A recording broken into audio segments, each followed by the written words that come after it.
Let's start with last week's image, which I hope I've still got on my phone, so I'm going to turn comments off, even though it's lovely to see you all. And let's start with... So this was the image that we had last week. So this is the first of the Marriage a la Mode series by Hogarth. And the main couple... So this is the couple that we're going to meet again very shortly. These two seated here, who clearly have no interest in each other, in this image anyway, but are being forced to marry. So it's a marry of convenience. Her family very much wanting to buy the title of the Earl of Squander, or Earl Squanderfield, sometimes referred to as, and his family, the Squanderfields, they have the lineage, but they don't have so much money. So her family has money. So it's a marriage of convenience. Okay, so this is the first in Hogarth's series, painted round about 1743. So this then is the second in the series. So we see the couple again, and you might think at first glance, well, okay, you know, it all looks maybe a little bit debauched even at first glance, but well, they're getting on okay, you know. Perhaps they're seated together at a table. Well, let's just have a quick look at her again, back from the other image, because the difference in her is quite marked. I mean, look here, she looks sort of pale and wan and absolutely desolate at having to marry this vain. He's actually looking in a mirror, snuff sniffing syphilitic. He's got a big black mark on his cheek, dandy, because he's all dressed up to the nines. So she's not looking happy here. In this image, however, she's you know, her countenance, you can see, is quite different. So are they living the high life? Are they enjoying married life together? And that is two very different questions. Definitely enjoying the high life. Enjoying life together? Well, Hogarth is suggesting that they might be. This image, the second in the series, is called Tête-à-tête, which means like a sort of a cozy chat, a head-to-head, literally translated. But it doesn't take much unpicking to think, ooh, he might be being ironic. Very ironic. So let's actually go to the figure of the Viscountess now, because they're married now. So let's go to the Viscountess first, because I appreciate that you can't see her terribly well at the moment. So here she is. Look, I mean, definitely gone is that pale, desolate creature that we saw in the first image. She is very self-satisfied, or maybe just satisfied. She looks languid, doesn't she? Arms up in this sort of big yawn. In fact, her arms up are showing us that her bodice is open, and you can see her corset beneath her bodice. They're the same sort of colour, so it's a bit hard to see. And even worse, just look at the way she's sitting with her legs akimbo. This is not ladylike. Even less ladylike is this stain that you can see on the front of her skirt. Yes, it's right there. You might think at first, no, that's just a shadow.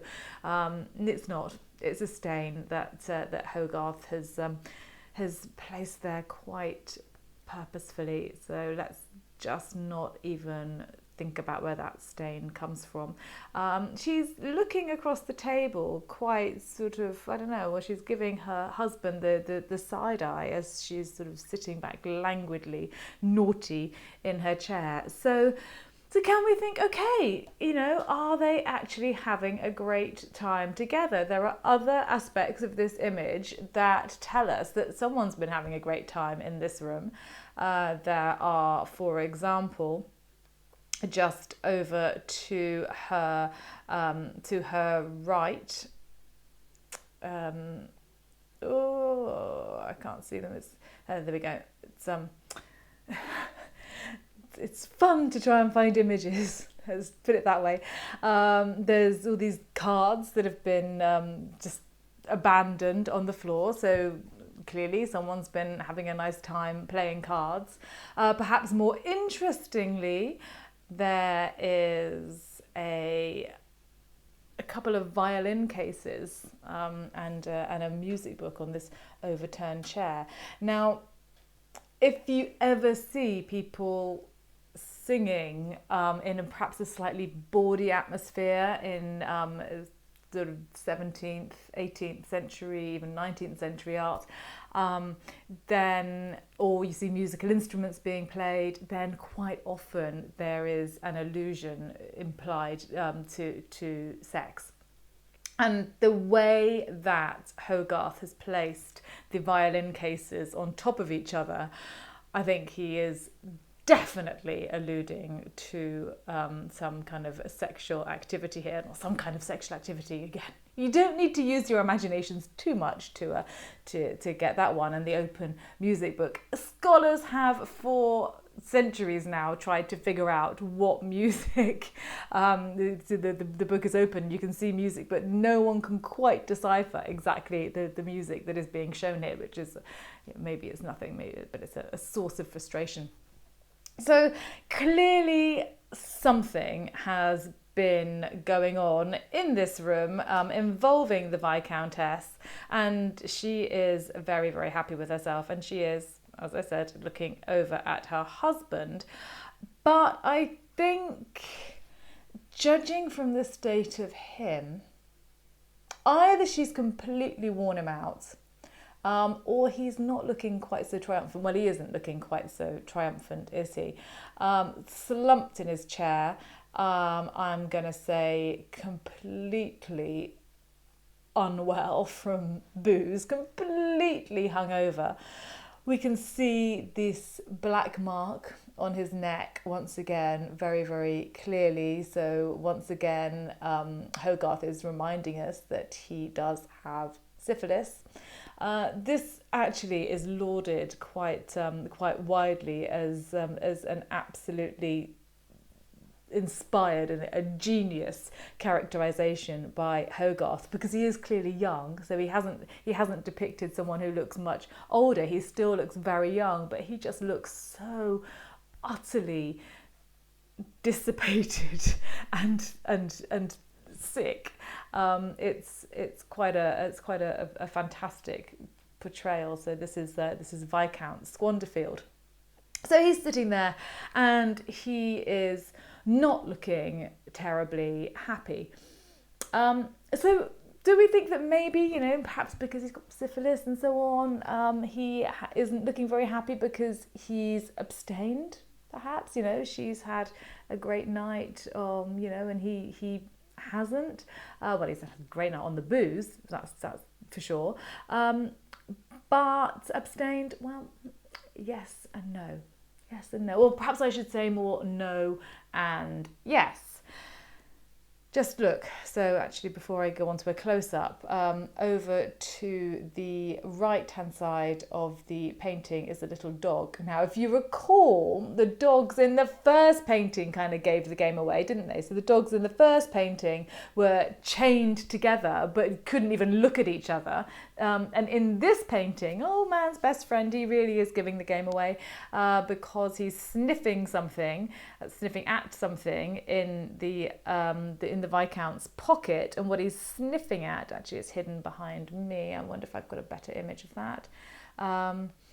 He is sniffing at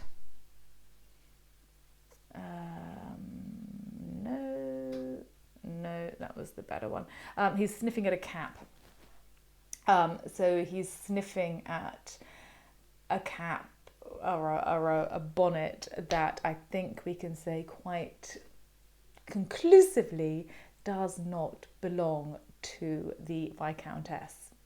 So this is suggesting that he's probably been out with a mistress, or more likely he's been to a brothel all night. So that seems to be where he's spent his evening. That's the suggestion. However, so there, okay, not abstained. However, just look, in front of him there is a sword. Sword, very much a phallic symbol, but this sword is broken. So the suggestion from Hogarth is that perhaps, yeah, he did go out for a good night. He did get rip-roaring drunk, but he was suffering perhaps from impotency. Impotency? Is that a word? Impotency. Impotence. Just made up a word. Anyway, it didn't happen for him, let's put it that way. There's another suggestion in this image that it's full of it. Oh my goodness, it was so much fun writing this because it is full of so many different things.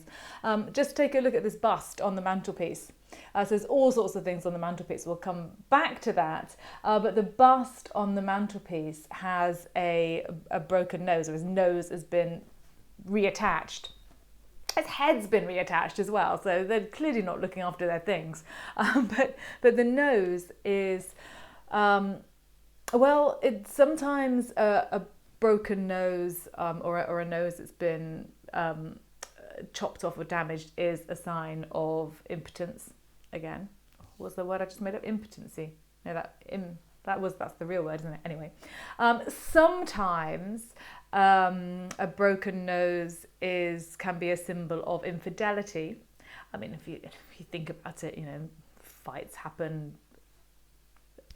Adulterer gets nose broken. Also, I mean, it kind of is a thing actually throughout the centuries and throughout different cultures as well. It's not unusual, let's put it this way, I'm not going to say quite often, but it's not unusual for adulterers to have their noses chopped off, because obviously, it's a very, your face completely changes, saying the obvious, without your nose. So it's a clear mark of something that you've done wrong, usually adultery. There's a story, I was going to say a great story, it's not a great story, but there's a story about two women in the 18th century, in 18th century Paris, and one woman finds out that the other woman is sleeping with her husband, and her unlucky rival works in a butcher's shop. So she goes in, takes a knife, chops off her nose. It's hanging on by a thread, and the surgeon manages to repair it, and by all reports the surgeon is very, very delighted with the way that he's repaired this nose. Bit of a tangent, but there we go. So adulterer, adultery, impotence, don't know. I'm just going to throw one more thing into the mix. Just remember, do you remember this lady? This was from a few weeks ago. The 18th century syphilitic prostitute. I think she's in the Welcome collection.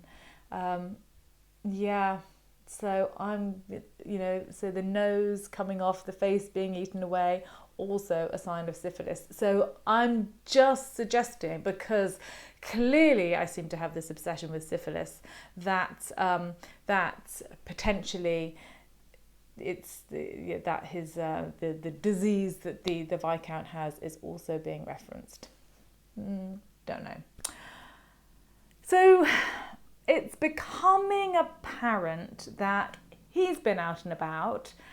She has stayed at home and had a jolly good time indeed. There are a couple of other details, though, that suggest that this is most certainly the case. If we take a look at the Viscountess again, you may have noticed that she's holding a mirror above her head.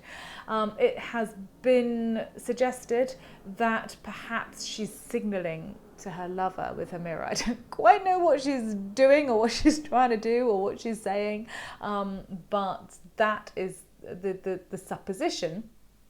And then, of course, we also have the overturned chair, so with the music on it. So I think we can make the connection with the lover running out of the room as the Viscount has come home, tipping over the chair, and Hogarth is saying, yeah, well, it was the lover who tipped over the chair that's been having all the fun with the Viscountess, with the violins crossed over the top of it.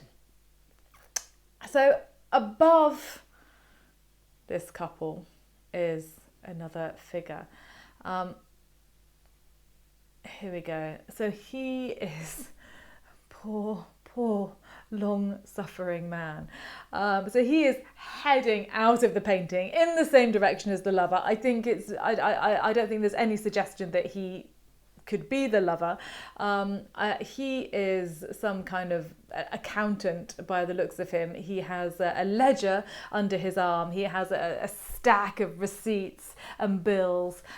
He actually has a book in his pocket that reads Across It Regeneration, which again I think is Hogarth being a little bit ironic.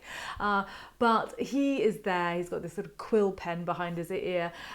He's there running out of the room, looking up to the heavens, holding his hands up as though to say, this couple, I don't know what to do with them.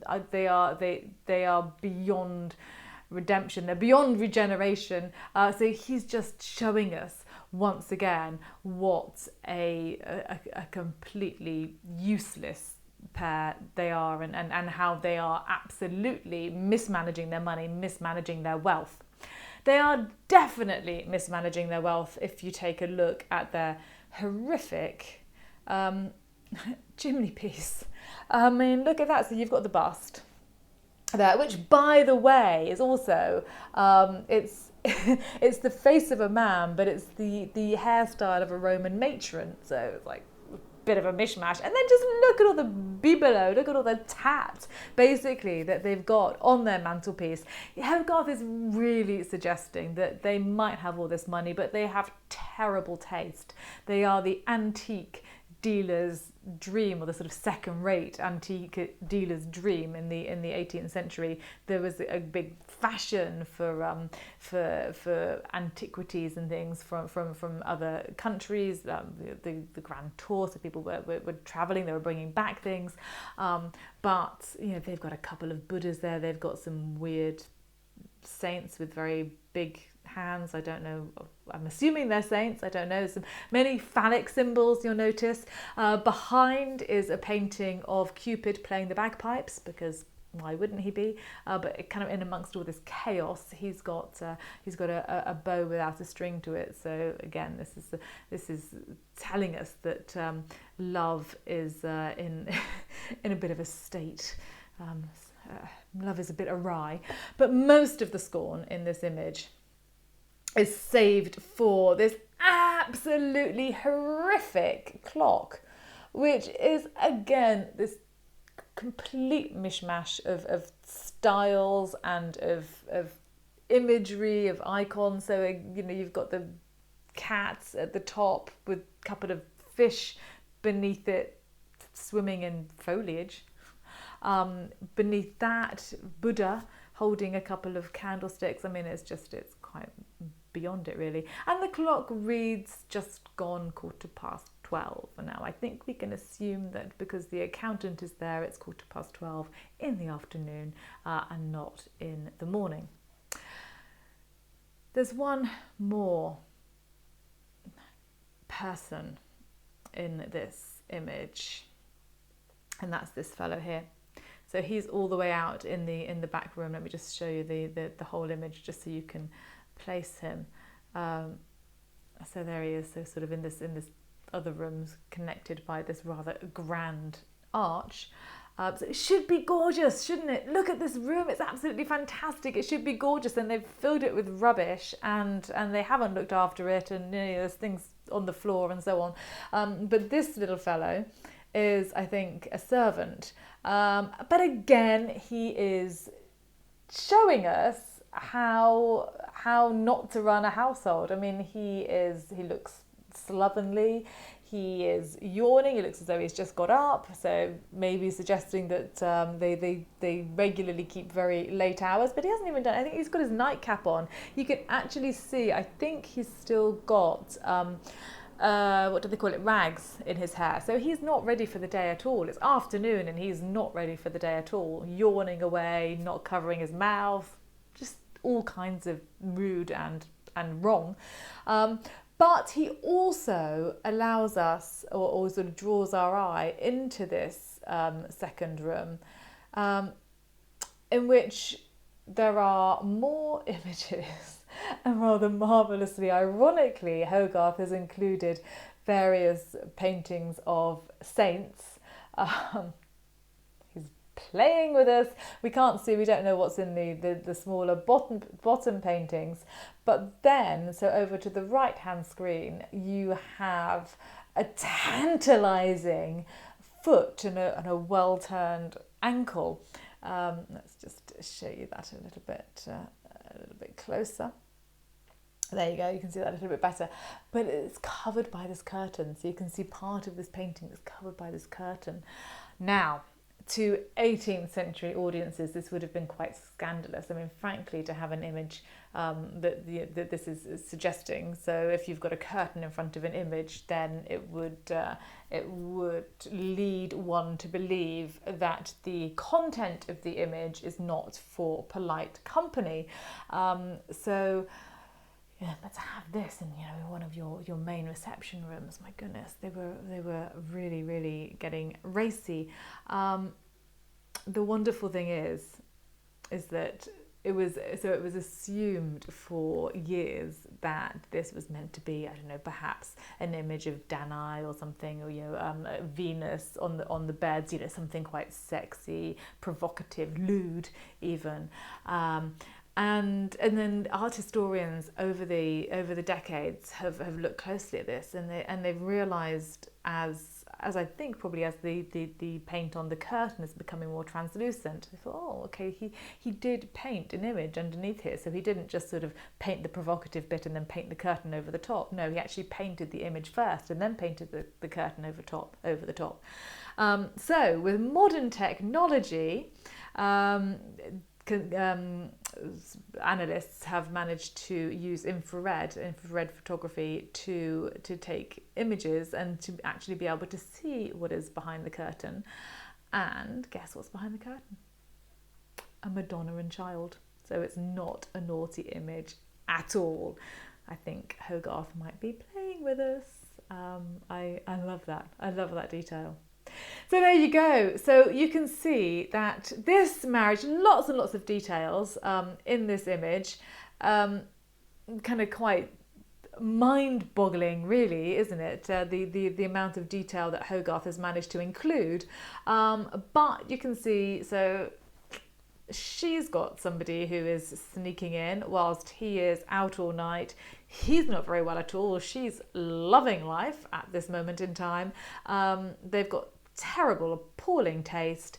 They don't pay their bills, and they don't keep a good household. What could possibly go wrong? See you next week for that. Okay, I'm going to turn off images and turn on comments, and I hope hello, and I hope you're as excited about that image as I am. They're in the National Gallery, by the way. Grim Portrayal of Accountants. Yeah, well, he was the sorry, Adrian, he was the only kind of sensible one in the image, really. I mean, he didn't look great, I know. He wasn't a contender as her lover. I think we can definitely say that. But then, frankly, I think that's a good thing for him. That's not a sexy guy maybe, but living a better life. He'll be happier in the end. Oh, thank you, Andrew. A brilliant description of all the symbolism. Thank you. I know there's so much in these images, and it's so the stain. I know the stain. Hogarth is so clever. He's so clever, and as I said, that the characterization of the Viscount is second to none, and it really is lauded in art history circles as something really very, very clever indeed, which it is. So have a great day, everybody. Thank you very much for joining, and I will see you next Thursday with the next instalment. You can, if you happen to live in London, see them in the National Gallery. And in the meantime, I don't know, I might pop something else up on Instagram. I have no idea. I totally bring these paintings to life. That's very kind of you. Thank you. I love doing it. I love doing it. I will put everything up on my blog, on my website. So that should be up this afternoon. If it's not up this afternoon, then it'll be up tomorrow. And of course, this talk will be, technology permitting, available on Instagram and Facebook and on YouTube and on my website as well, so you can rewatch it if you need to relive all of those shabby details. Have a great day. Thanks for joining. Bye. Bye.